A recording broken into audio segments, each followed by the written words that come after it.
Alright, so I'm moving on to what would be called probably a more intermediate aspect of playing the bass, and that aspect just so happens to be chords.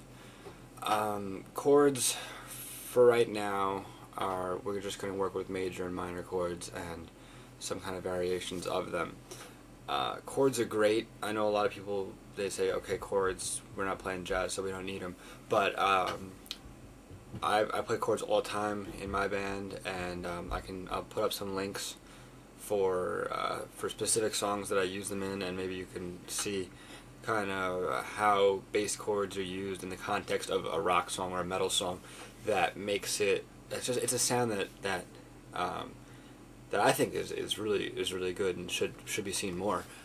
So chords, we're gonna start with major and minor, and then we're gonna kind of work from there. We are going to start with E minor.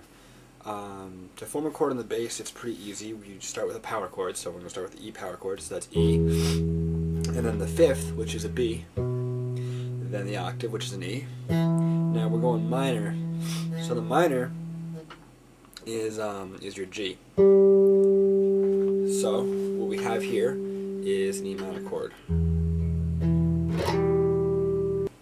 So that's an E minor. This is. Just showed you how to do that, and now what we're going to do is we're going to turn this into an E major, and that is very, very simple. All you do is you take this G and you move it up 1/2 step to an A flat, and then you have a major chord. So, and that's anywhere. You can take, for instance, a C minor. That's the shape, or you can move it up 1/2 step.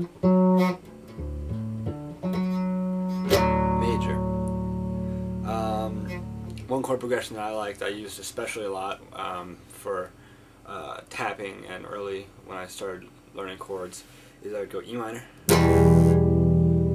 D major, C major, B minor.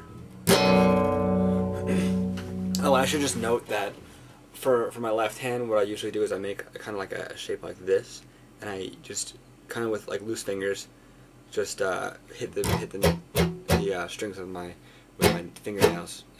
That usually produces a sound that I like. So I really suggest that you learn to utilize chords in your bass playing, because when you learn them, first of all, I mean they're definitely useful, but the uses really come later on once you start learning tapping. That's when you really want to know your chords and you want to know the variations of your chords. One pretty simple way to make a chord sound a little different, I honestly don't know the technical name for this. I want to say it's like a raised something, I don't know. Anyway, you just take your octave, so your octave would be your E on the D string, and you move it on up 1 whole step. And that makes a really kind of ominous, dark feeling sound, which I think is pretty cool in a lot of songs. We actually use that particular chord in one of our songs, Drown, and you might want to check that out. It's towards the middle. There's a part that's in sevenths, and it's tapping with that chord, and I think it's kind of cool. So that's basic tapping. I mean, that's basic chords. I'm sorry. Next,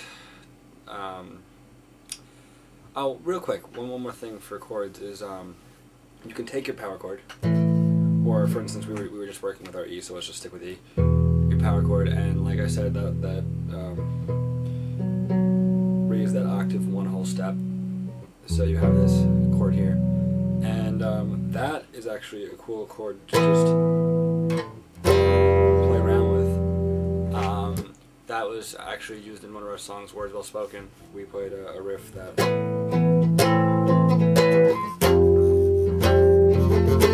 something like that. I don't know. It's pretty cool. But chords really, you start seeing their real uses down the line when you go to start doing tapping or more melodic sounding pieces, jazz especially. We use chords all the time. So that's it for chords. Thanks.